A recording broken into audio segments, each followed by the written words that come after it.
Hi, everyone. Welcome. On behalf of the Institute of Outdoor Recreation and Tourism, or IORT, at Utah State University, we welcome you to the final session of the Red Emerald Resilience Training Program. I am Jordan Catcher, Initiatives Facilitator with the Wallace Stegner Center Environmental Dispute Resolution Program at the University of Utah, and I am an IORT partner and will be facilitating today's session. To start us off, we want to highlight that this training series is supported by the Utah Office of Tourism's Destination Development and Partner Relations team. Also, I'd like to give you all a little bit of a background for the Red Emerald Resilience Training Series. As many of you know, probably all too well, the COVID-19 pandemic resulted in serious economic setbacks and challenges for the tourism industry and many destination communities throughout Utah and across the nation. Many businesses and tourism organizations are still recovering and or learning how to adapt to this post-pandemic world.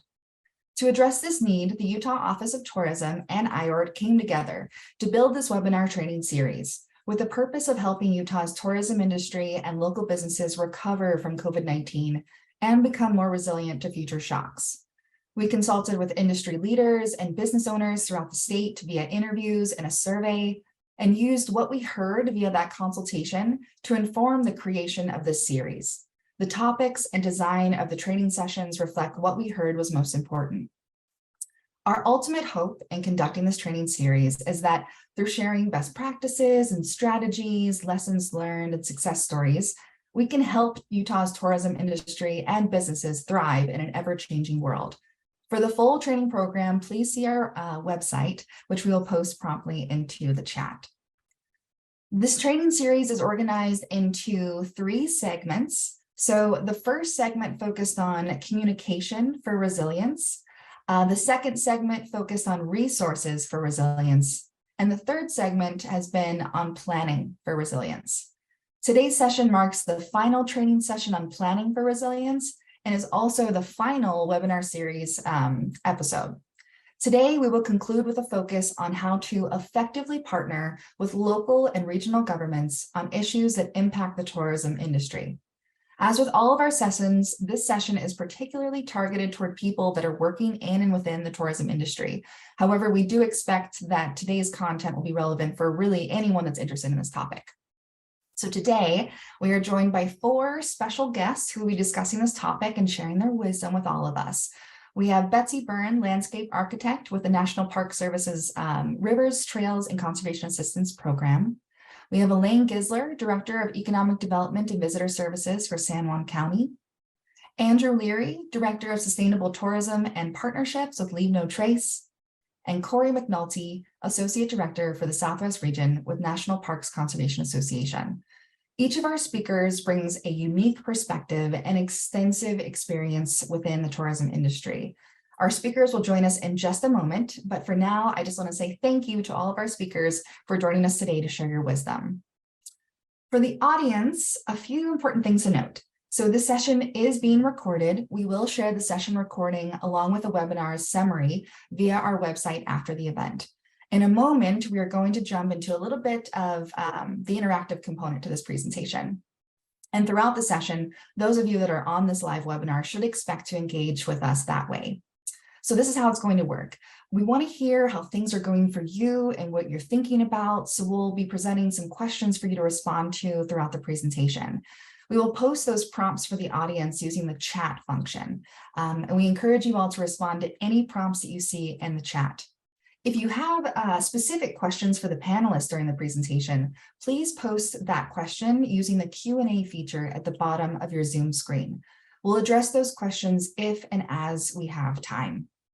So to recap, we're going to use the Q&A function to submit your questions for the panelists, and we'll use the chat function when responding to our questions and our prompts. Also, something to note, when you are responding to prompts in the chat, just make sure that your chat is set up to go to everyone or all presenters and participants. That way we can see what everyone is responding to. So, okay, let's try this out. So let's give the chat engagement a try and get some input from our audience. So for our audience, we just recommend that you type your responses into the chat. Remember to have it go to everyone. And we really hope you share your thoughts. By seeing your comments in the chat, it really makes it more fun for us. And then we're able to have our panelists respond to what you're sharing with us in real time. So here's our first question. It's a two-part, so we'll give you a little bit more time to respond. But our prompt is, what community do you live in, work in, or work with? And what types of partnering organizations are you currently working with or wanting to work with? And by types of partnering organizations, do you want to build more partnerships with state agencies? Do you want to build more partnerships with nonprofits? Are there particular groups that you are hoping to make connections with, or ones that you already are working with? So again, the community that you live in or work with, and then types of partnerships you may either already work in or would like to work in.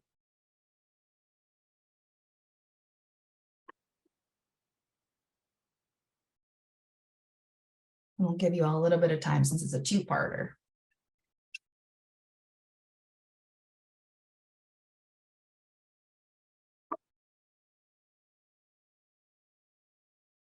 And if you don't also know how to answer the second question, or maybe perhaps it's not relevant or anything like that, please feel free to at least put in the location that you're in, because it's really fun to just see like who's tuning in and where they're at.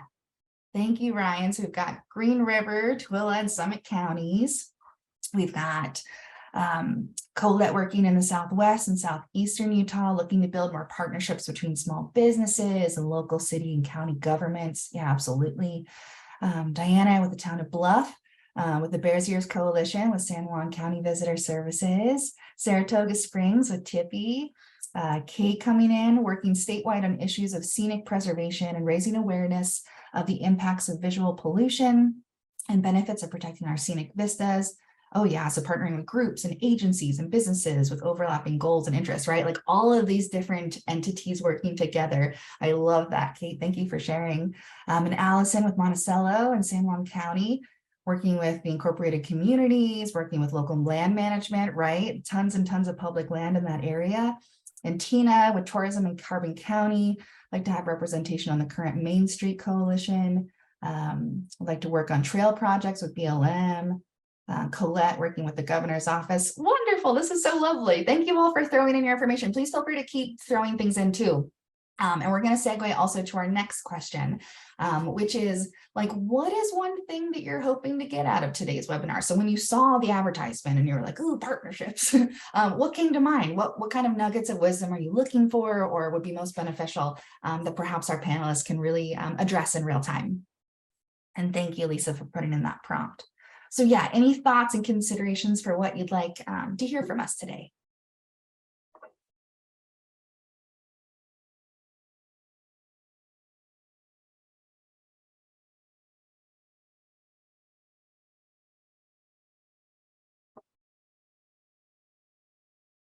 So Scenic Utah, always eager to partner with like-minded organizations and agencies, building coalitions. Ooh, yeah.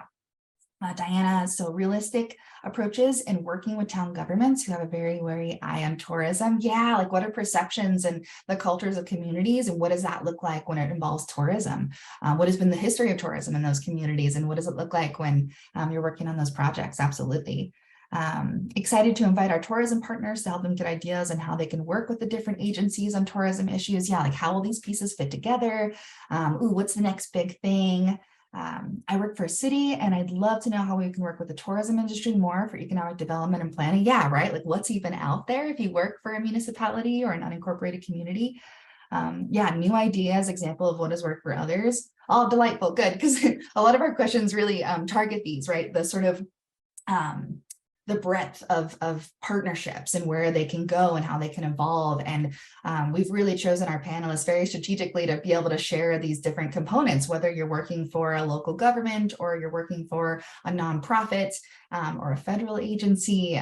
What does that mean for partnerships, and what are the possibilities out there? So we're really excited to share tidbits and advice, and then also get into some real world examples at the same time too.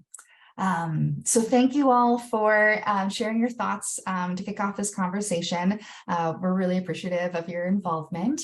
And with that, now we're going to segue over to the panel. So I'm going to invite our panelists to turn their cameras on and welcome them to our session today.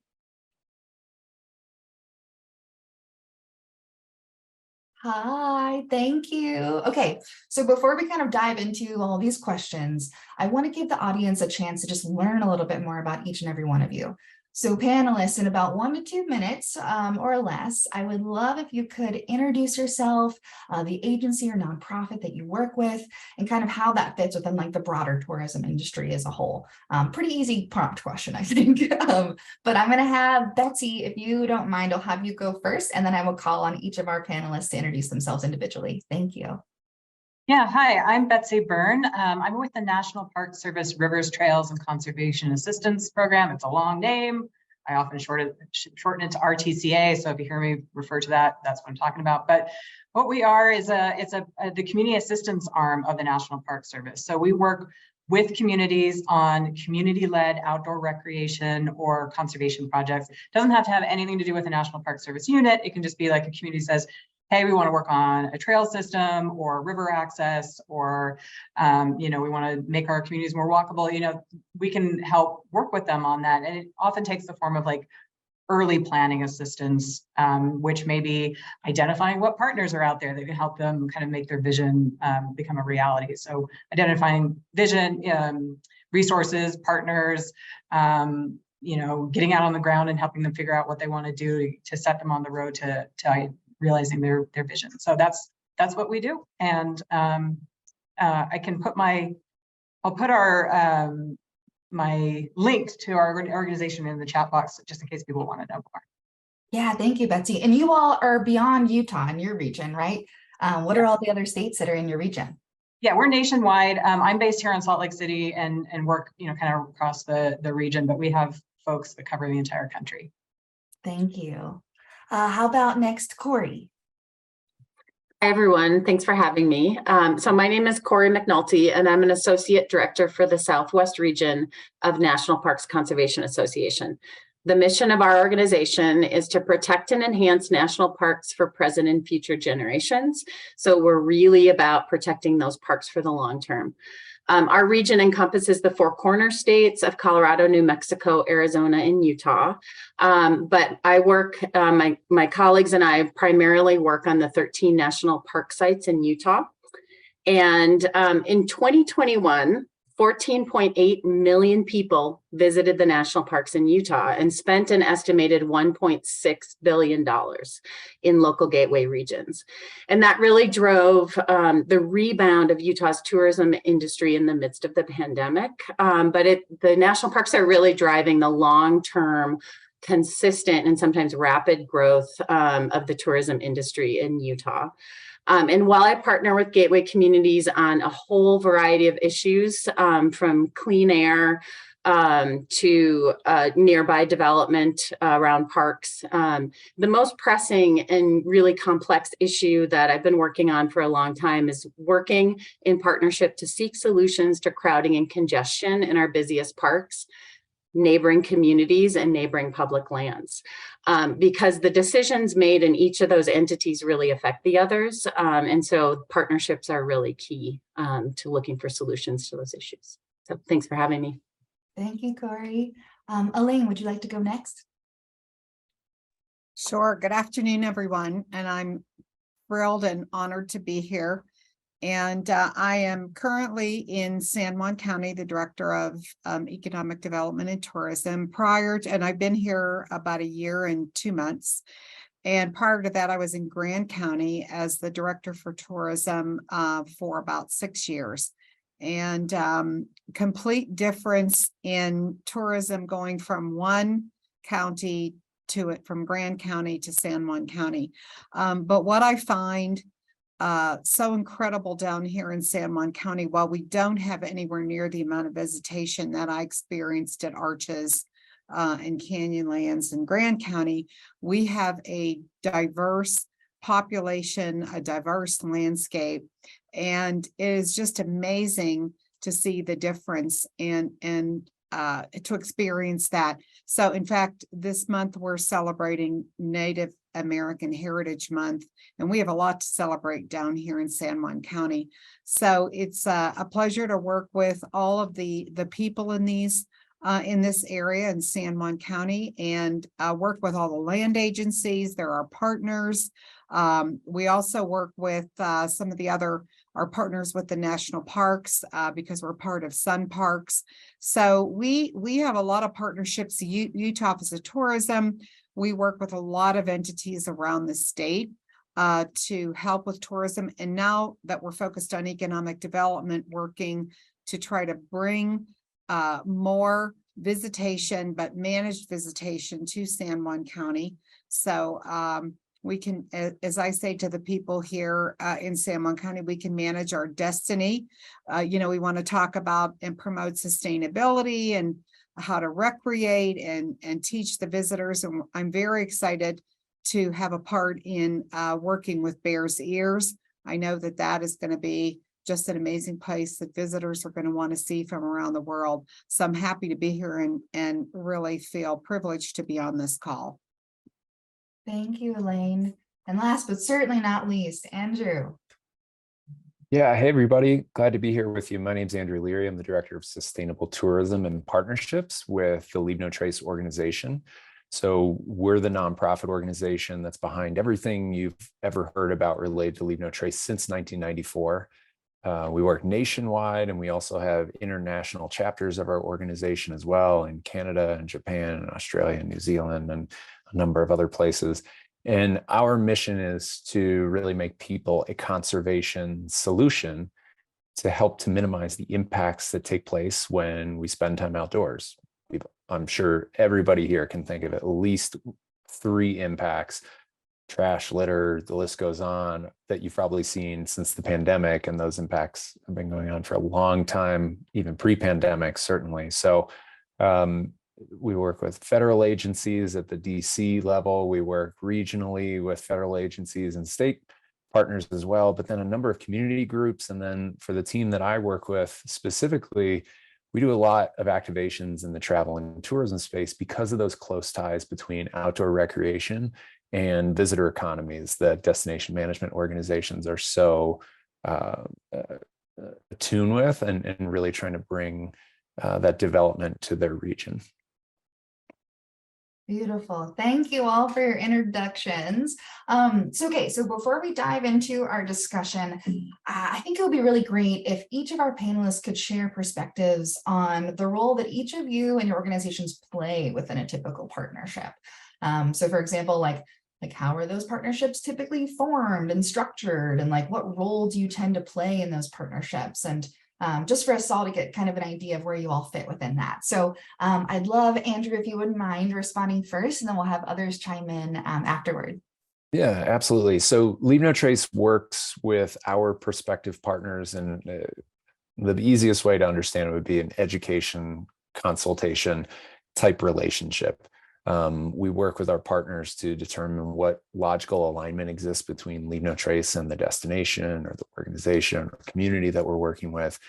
And chief among those alignments, I mean, the number one thing is always the desire to minimize recreation and visitation related impacts, which I think used to be much further apart than they are now because of the pandemic. So there are a lot of things that gateway communities are experiencing and places outside, perhaps urban areas, that are a little unique, but urban areas themselves have their own unique challenges for visitation and recreation. So the structure we have is really based on the partner's needs in that responsible recreation space. Where are they now? Where do they want to be? And we activate in a lot of different ways. Stakeholder research with our partners. We tailor Leave No Trace's really well-known stewardship messaging to a destination. We do consumer and industry education activation, strategic planning. We help form relationships with land managers if those don't already exist, and a whole lot more. So my specific role is to help cultivate more of the partner community that we work with. And then I get to work with those partners as well. I get to work with the Utah Office of Tourism and the Arizona Office of Tourism on their Leave No Trace initiatives and help bring that to life for visitors and residents alike. Thank you, Andrew. Who would like to go next? I'll jump in. Since my role, RTCA's role, is often sort of coming in that early planning stages for a community or a project, we're often playing the role of like a convener or a connector or a facilitator. So, a lot of times when we start working with the community, we're kind of helping them figure out, like, who are your partners? Who can help you, figure out what you need to do? Who are the, that's maybe it's a local, state, or federal agency that they need to work with. Maybe it's nonprofits, local user groups, like it's the local bike club or, ski club, something like that. Maybe it's a local business that it really can get involved in their project, or, the local university might have some resources to bring to it. So we do kind of a early stakeholder partnership mapping kind of thing, like who can you bring into this project, who might have interest or resources or funding or just knowledge that they can bring to the project.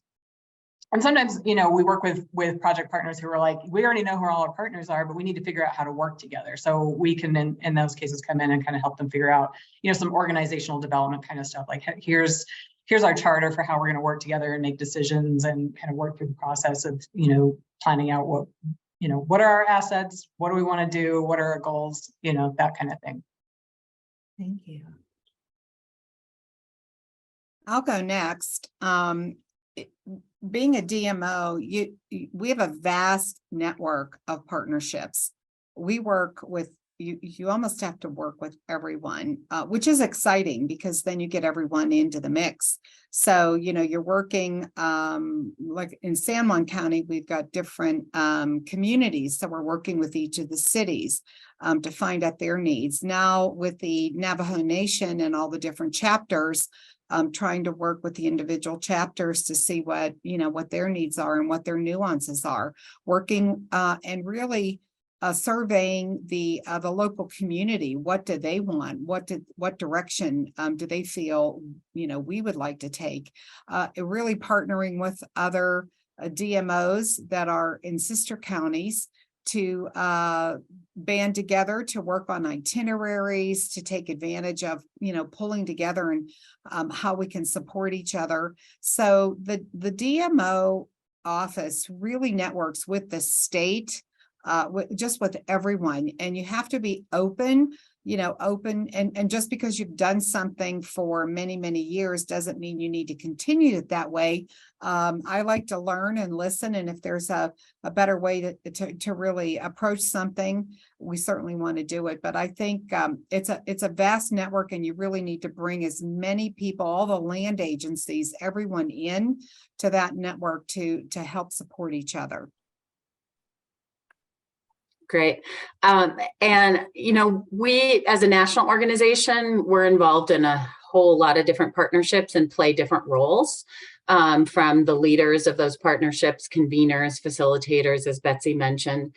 But what we found here in Utah is that community-led partnerships and collaborations seem to be the most sustainable and have the greatest impact. And those voices resonate really well within the state decision-making layers. And so while a decade ago, we initiated the state's first Gateway Community Forum, today we really often participate as a stakeholder.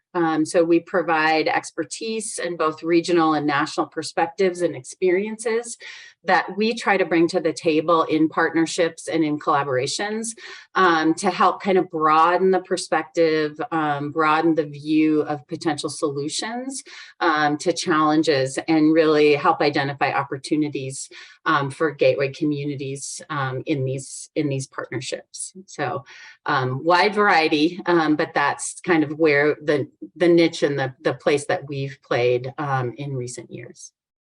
Thank you all. Yeah, I think it's so interesting to sort of see the layers of, like, depending on the type of organization, are you the convener? Are you the individual that gets invited to these spaces? Are you the individual that helps just figure out what partnerships are available? There's a full spectrum of it. And we kind of just wanted to highlight on that expansiveness of it, and to kind of segue based on what we've been sharing so far. With you all and your experiences in building partnerships, being involved in partnerships, seeing things come to fruition, perhaps quickly, sometimes it takes decades. What important considerations should be made before you even form a partnership? And when you do form a partnership, like, how can they be sustained over time? Like, what does it take to keep them going in a really productive and engaged kind of way? We'd love to hear some thoughts on that. And Betsy, would you mind going first and talking a little bit more about those kinds of considerations? Yeah. Since a lot of times that's what we're helping to do is kind of do that initial sort of groundwork. And I think it is really important to do that groundwork early and do it like a situation assessment where you're like, I would even recommend just doing like one-on-one kind of conversations or interviews where you're talking with some of your key, potential partners or stakeholders and just start to get a really good sense for what their interests and concerns are and where they're coming from. What's important to them about, a particular place or a particular issue and start that relationship building with those conversations. And that can take a lot of time, but it's really useful and sort of to lay that foundation to understand, that I might have a potential source of conflict over here, or here's where we're kind of all in agreement already. And so just, doing that early work, even if you can't do it just sort of like on a one-on-one conversation, early on, maybe in a group setting, try to do some of that foundational work of building a shared understanding of values and what's important to folks in a particular project. And if you lay out that, the vision and goals and do that early together, you can kind of keep coming back to that, saying, hey, we all really care about, protecting the ecosystem here while providing some recreational opportunities. Let's focus on that, but what can we do within that? And kind of keep coming back to that vision and goals that you built together could really help. But just that relationship building is so important. And my favorite thing to do, and it's very simple, but just doing a site visit with folks early on. It's so powerful getting people out of the conference room and looking at a boat ramp or doing a walk audit. It sparks ideas and it has opportunities for informal conversations on the side, and it does that sort of relationship building piece of it. But even if you can't do that, can you come together for lunch ahead of a meeting, or are there other ways that you can kind of have some informal kind of bonding time? Virtual, is that is there kind of a time set aside in your virtual meeting to do rooms where you can kind of talk to each other? So I think some of that relationship building is really important to that foundation of a partnership. And to Betsy, you mentioned goals and vision, and from the work that I get to do with our partners through Leave No Trace, that's something that is a big consideration for us. We know that our work with our partners, no matter how big or small they are, is we know it's going to be ongoing, but in the first couple phases of it, initially, there's a lot of scaffolding, there's a lot of support, there's a lot of back and forth through our partnerships. And then over time, our goal is to turn things over to people so they can be autonomous and carry things forward. For us, that's an important part of our sustainability approach. But to do that, we often try to ask questions about that long term. So well, what about after we do all these things that sound really great and we can activate and we can come up with really great messaging and things that look great and all this, but where is it going and how will you all sustain it? So the partner in this case, or the agency, and then, will there be staff in place to help support it? Of course, turnover happens and things. Is there a way to kind of build in and plan for that? And of course there is. So that's just a glimpse of some of the kind of long-term visioning, because it's great to spend time developing resources, strategic plans, assets, this really great momentum for something. But if it ends just because resources weren't kind of planned for 3 to 5 years in advance, perhaps, then it's something that sits on a shelf. And that's it's kind of a sad thing when those things sit on the shelf. Of course, they can be revisited. So anyway, we always try and look at the long vision, after a partnership with Leave No Trace, after our time working together, are you all going to be set up for success?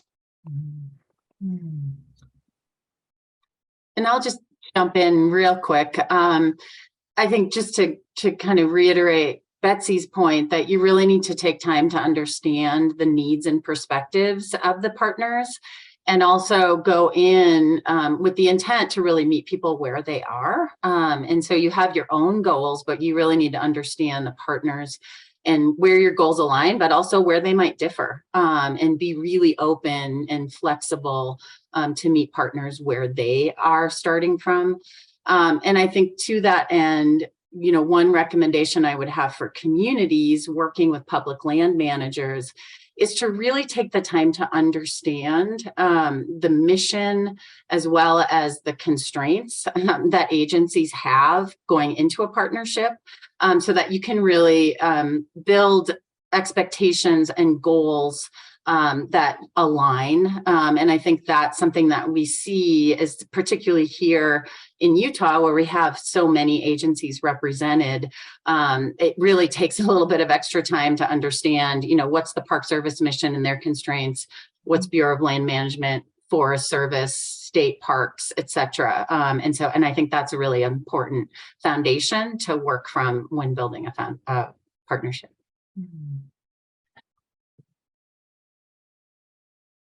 Thank you all.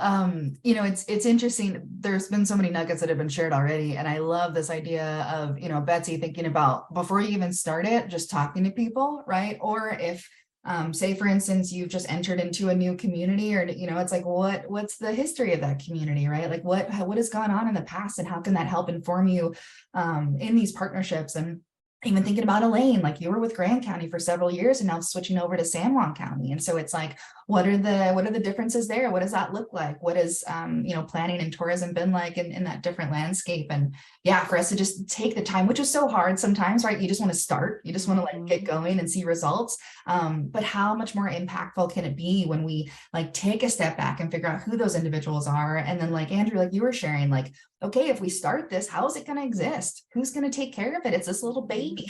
How is it going to grow up? And is there going to be someone that can take care of it or not? Or always thinking about like, what is the future of this? Like, what is the purpose of it?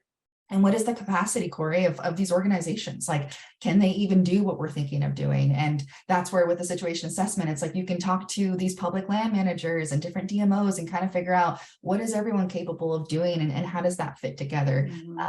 Yeah, thank you all for those insights. Yeah, Elaine, would you like to share some too? Yes. When I came to San Juan County, in Grand County, we had, Moab was the major city. And then coming down here to San Juan County, we have more communities down here. So when I first got here in 2021, I did a listen and learn in each of the communities, in Bluff, in Blanding, in LaSalle, because each community is so different, and brought the residents in is to attend and listen to them, because I had no idea what they were facing, what they were thinking. And I've gone back to some of those notes over the year just to make sure that I'm working toward some of their concerns. How do I help with their concerns, or how can we move something forward? So for me, it was really beneficial to get out into each of these communities and listen and learn from those individuals that live there. I love that. And there's such an accountability piece to that too. I love the fact that you're like, yeah, I look at my notes, like I'm trying to figure out the efforts that I'm doing in this county. Are they meeting the needs of the communities that we're serving? Which I absolutely love. And speaking of you, Elaine, I'd love to segue into a really cool campaign that you were a part of when you were with Grand County. And I'm just excited for us to dig into real world examples in general. So Elaine, when you worked for Grand County, you launched an award-winning campaign entitled Do It Like a Moab Local. I would love if you could share background information on this project, like how you specifically worked with local businesses and residents on really supporting that campaign, and what that looked like when you're building partnerships on a local level. Well, and I started there in 2015, and I saw how tourism was building every single year. So in 2018, I decided that with the increase of tourism, so much so that it was really negatively impacting the local community, what could I do as the tourism director to help? So I joined the Global Sustainable Tourism Council, and I got my certification. And it was nice because I met people from all around the world. We worked on different projects, and it was interesting to learn. So then taking that, coming back into our own community and listening to and learning, from individuals in the community, what was upsetting for them, what was bothering them, taking that and then determining how we could put a program together. And the people in Grand County and Moab love the community, the locals. And I thought they really speak volumes to how we should treat the public lands, how we need to respect what we have here, and how can we keep it here for generations.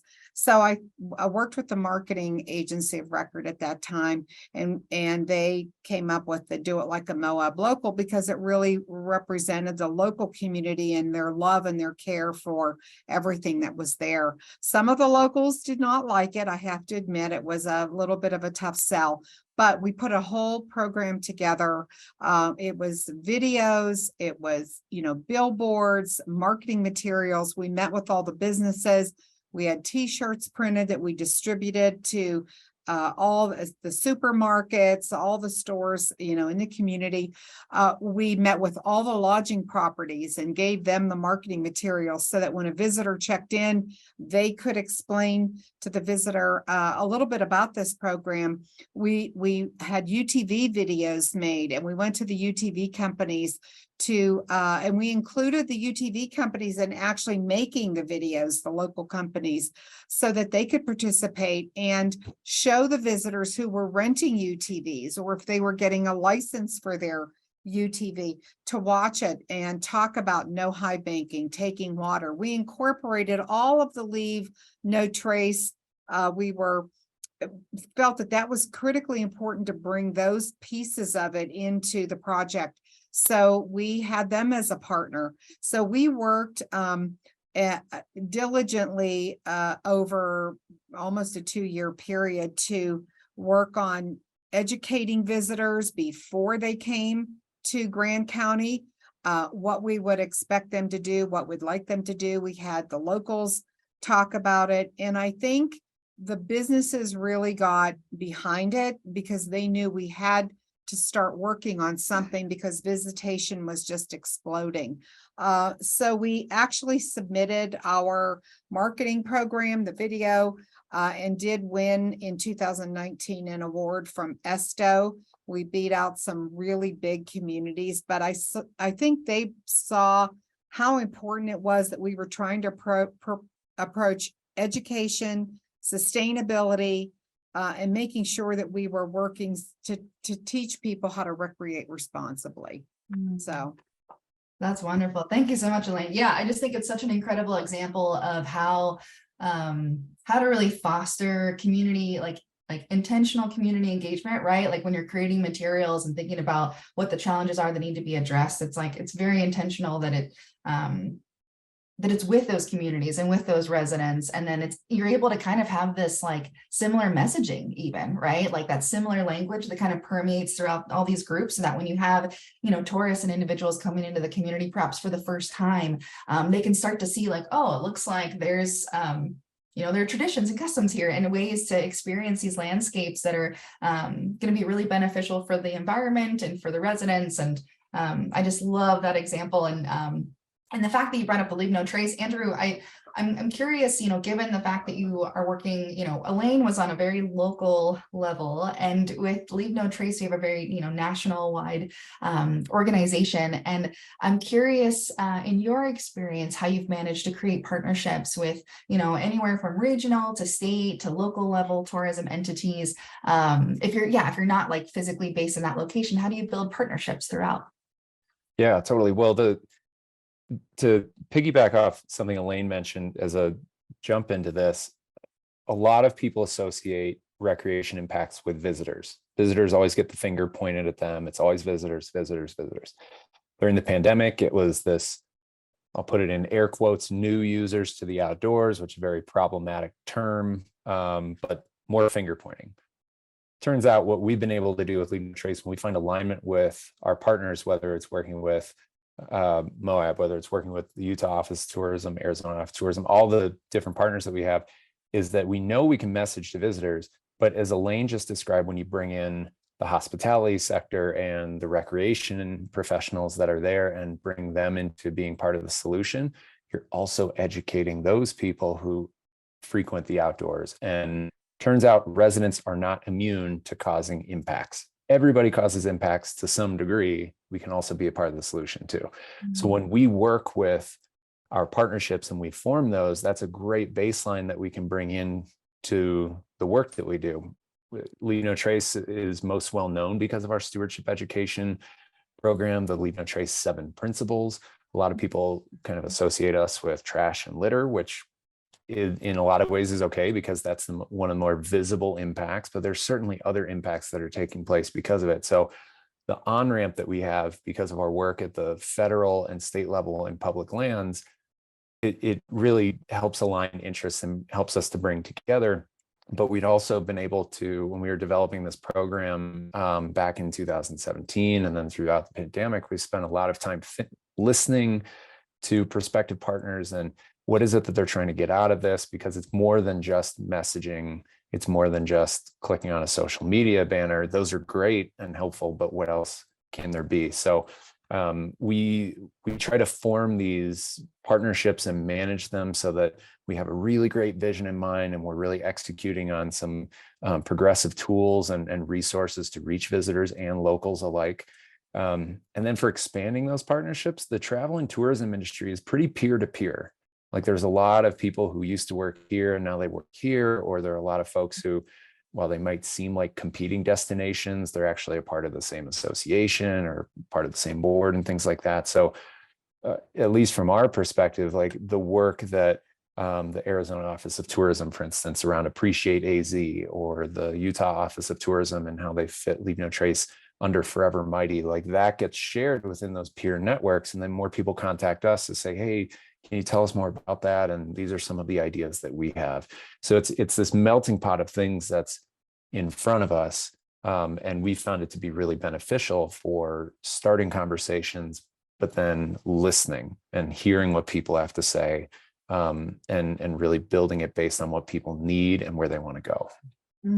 I love that. Yeah, it's like taking the time to intentionally connect to these partnering organizations and then figuring out like having education throughout that whole process too. And again, kind of coming back to that sort of shared language that we've been hearing about through this discussion so far, and how that kind of just builds on itself, right? Like if you're intentional and you're putting good effort and work into these partnerships, then they can blossom, right? Like versus maybe not nurturing them as much, or bypassing things, or not taking that time to really, really connect, which we've been hearing a lot about so far.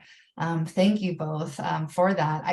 I want to talk to you a little bit about, we talked a little bit about local, like on the ground, and then also with more of a expansive, national kind of presence. And I also wanted to give some time to talk about regional kinds of examples and partnerships that have gone on.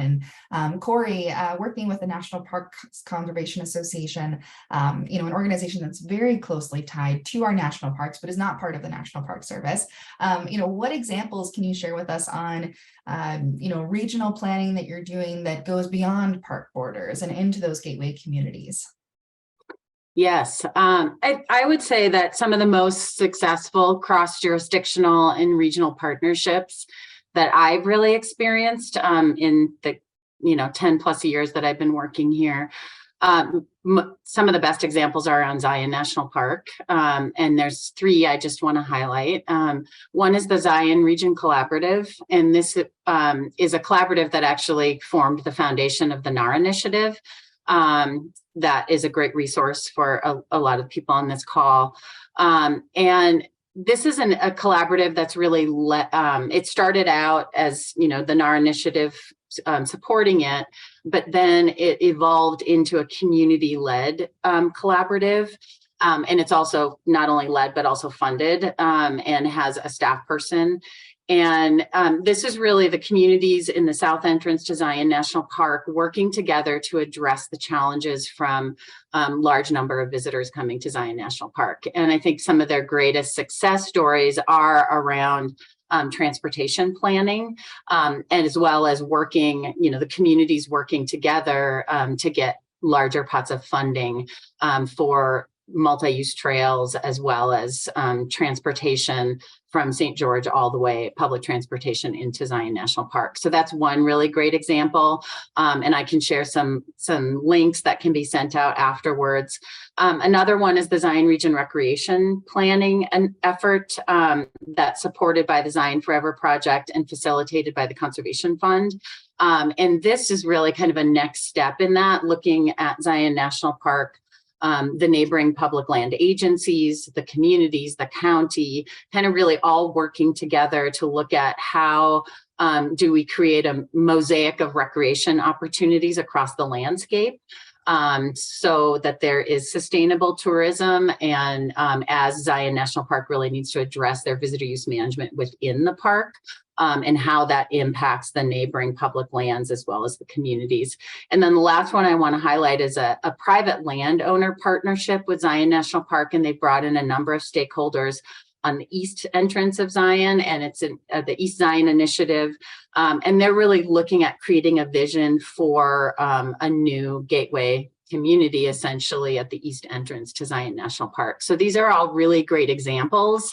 And I would say that while they're great partnerships and they're really seeking collaborative solutions, they were really put in place in response to really acute, extreme issues around crowding and congestion. And so they're really trying to solve problems that are already there. And I would love to see communities represented on this call and more broadly looking at these models as something that they can apply earlier in the growth curve. So really looking at how do you work together to create a common vision and a collective vision for the communities and the regions that preserves the quality of life of the communities for the residents, really looks at sustainable tourism, as Elaine has talked about, and then looks at the visitor experiences that draw people from around the world and making sure that you're really preserving those and looking at the long term rather than like the short term economic benefits. Like, what is the vision that you can create that's going to be sustainable over time? And so I think these are great models. I'd love to see them applied earlier in that growth curve of visitation and tourism.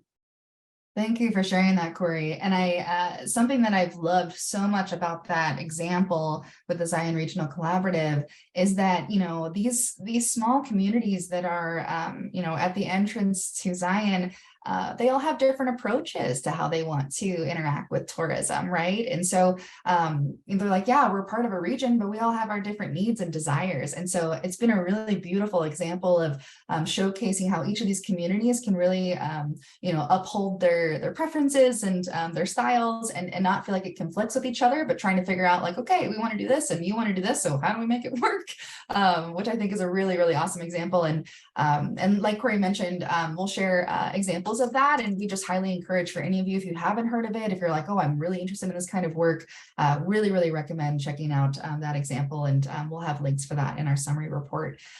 Betsy, for you as a federal employee working specifically with the National Park Service, when you're invited to work on a project in a new community, what does it take to help with the visioning of that project and ultimately like really encourage that community buy-in and support for that kind of work? Yeah, I think, you know, Cory said a lot of that has really resonated in terms of, you know, some of the most successful sort of partnerships really come from that kind of community level and that energy coming from the community. And, you know, the folks on the ground in the community, they're the people with the real in-depth knowledge of the site. They know this place, and it's not just one weekend out of the year. It's, you know, 365. They know this place, and they have, you know, the passion and the love for the area, and they have investment. It can be a financial or it can be emotional investment, but it's a really sort of powerful source of information and resources that can come from the community. And but that's big, right? That's like, okay, how do we dig in and like get this input from the community? And that's, you know, you need to kind of do some planning and think out like, okay, there's a spectrum of community engagement everywhere from some folks just want to be informed, they just want to know what's going on, that's fine, to some people really want to give feedback and input or be involved in the decision making, or even, you know, maybe help implement some of the things that might, you know, come out of a process. And so you know, kind of figuring out a strategy for those different levels of engagement are really important. And I think early on identifying some of your champions, that's really powerful, because those can be the people who bring the energy and you know, the excitement, who can bring the message to the community. And I think as much as possible, kind of, you know, informing that, you know, keeping the community up to date as much as possible, early and often. And that goes back to that partnership idea where like, hey, your partners can help you with this, help you figure out, you know, the messaging, to talk about a project, where you might need more information and how to get that from the community. You can be the messengers with the community so that, partners can be really, really helpful with that kind of thing. I love the sort of that spectrum of engagement too, right? Like when you're working with community, you're going to have some folks that are like, just let me know what's going on. And other folks that are like, ooh, can I help decide? And then other ones, so it's like a full spectrum. And it's like, yeah, how can you, when you're working in community, what are those levels of engagement, right? Like what are the spaces where you can, foster more engagement and also keep your residents and community informed on like where projects and campaigns are going, and then also how do you find those champions that are on the local level that'll be able to uphold the same messaging and really advocate on the partnership's behalf. Those are great. I know that there's so many types of partnering entities out there, but specifically, I think it would be really wonderful to ask our panelists about their experiences in building partnerships with various sovereign nations. I'd love for Andrew to start us off in just talking about that process, and especially with Leave No Trace as an organization, what you all have learned throughout the years. And so in your experience, how have you and Leave No Trace built partnerships with tribal nations? And, what advice would you share with our audience members that are seeking to do the same? So yeah, thank you, Andrew. Yeah, absolutely. And those relationships, and if they turn into partnerships, if they turn into something beyond partnerships, like wherever they are, that engagement is really crucial around all these kind of conversations that we're having here, and more conversations that have been taking place across the Red Emerald series. So Leave No Trace has been able to form some really meaningful relationships with Native nations and Native communities through our close working partnership with the Indian Alaska Native Tourism Association. So through that key partnership, we work with a number of different tribal nations, Alaska Native villages, and Native Hawaiians on a couple really key responsible visitation projects. And cultivating those relationships, it takes time, and they're not all equal either. Indigenous cultures and communities are not a monolith. They're all very different. They have unique aspects about themselves, which is an opportunity and a challenge at the same time when forming relationships. But I think what I've learned in working so closely with the Ayanta community is that introductions, asking questions, meaningful engagement is what really makes the difference. Those relationships, again, take time and investment. No partnerships with, I'm non-Indigenous, and I would say I would be shocked if there were partnerships between non-Indigenous and Indigenous communities that started off by saying, hey, would you mind reviewing this for me and giving me feedback on it? That's just not how those kind of things work. So if you're interested in working with Native nations that you're adjacent to, or Native communities that are nearby or important to your work, extending that out, bringing people together at the outset is really important. And then again, with meaningful engagement, email is a convenient way to communicate with people, but it's not always meaningful. So are there other ways that if you're adjacent to one of the 8 federally recognized tribal communities or reservation lands in Utah, can you go spend time in that community? Can you go to the visitor center if they have a visitor center? If they allow guests to sit in on tribal council, can you go visit tribal council, much like sitting in on a city council? It's not true for every single community, but there might be some of those opportunities where if you're putting in the time and the effort and making introductions, and again, being a great listener, those are things that I have found to be really meaningful, and Leave No Trace has found to be successful with our partnerships with these communities. Thank you, Andrew. And for our sake of time, I want to make sure that we all end around 1. So I will segue over to asking our panelists for little short nuggets of wisdom.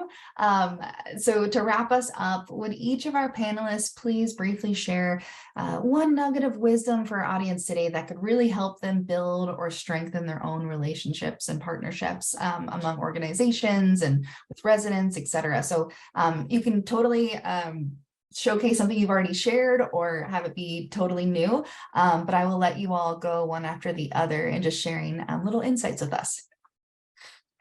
Is there anyone that would like to go first? I will.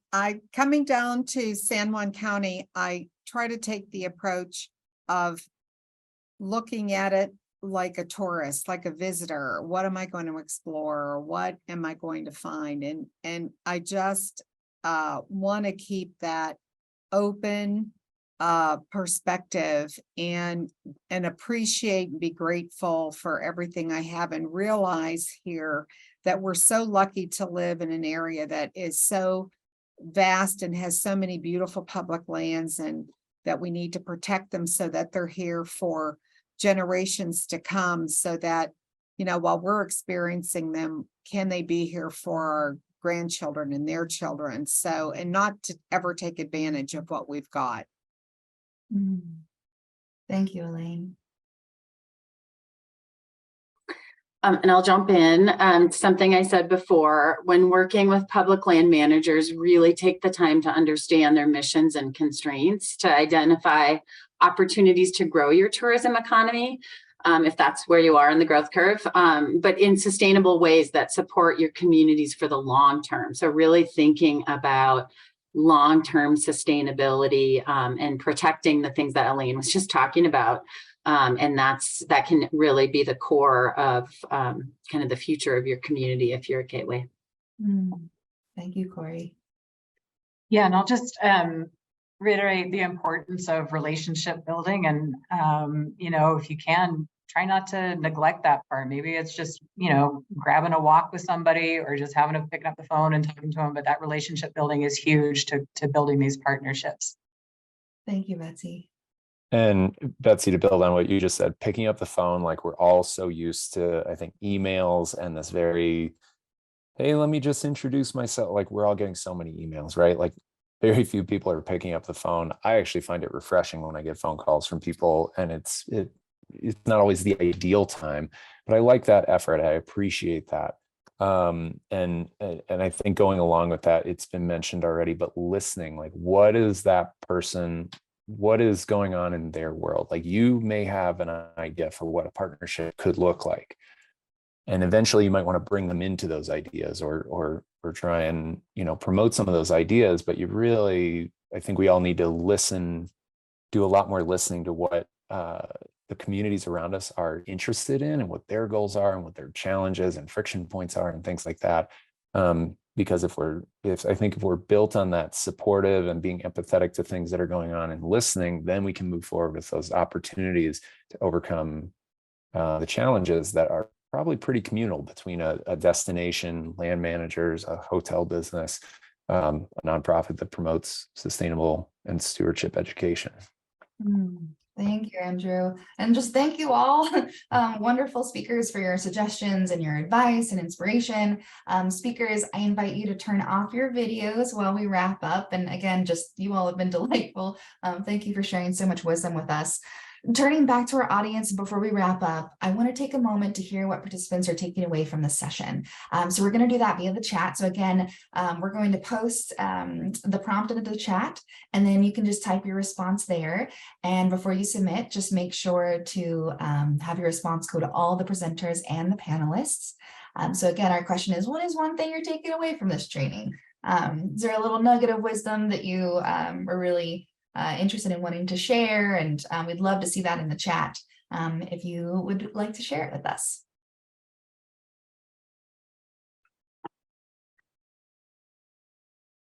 Yeah, be sure to support local residents, right? Figuring out what their needs are, taking the time to actually listen. Yeah, listen more, reach out in person, not always through email, right? Can we try different methods? Can we can we engage with people that way? Any other little nuggets? Yeah, definitely picking up the phone and building those relationships. Yeah, just taking the time, right? Like taking the time to get to know people and connect with them, and being proactive instead of reactive when things happen, and seeing how that can be beneficial in partnership. Definitely.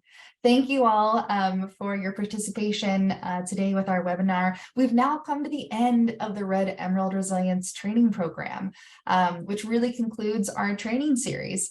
We hope that each of you have gained valuable insights and actionable takeaways from this series. As a partner of the Institute of Outdoor Recreation and Tourism, we hope that this series has helped to promote a resilient and sustainable future for Utah's tourism industry, the businesses, and the communities. Today's and all of the prior training sessions have been recorded, so you can find the recordings on the training program's website, which we will again paste into the chat.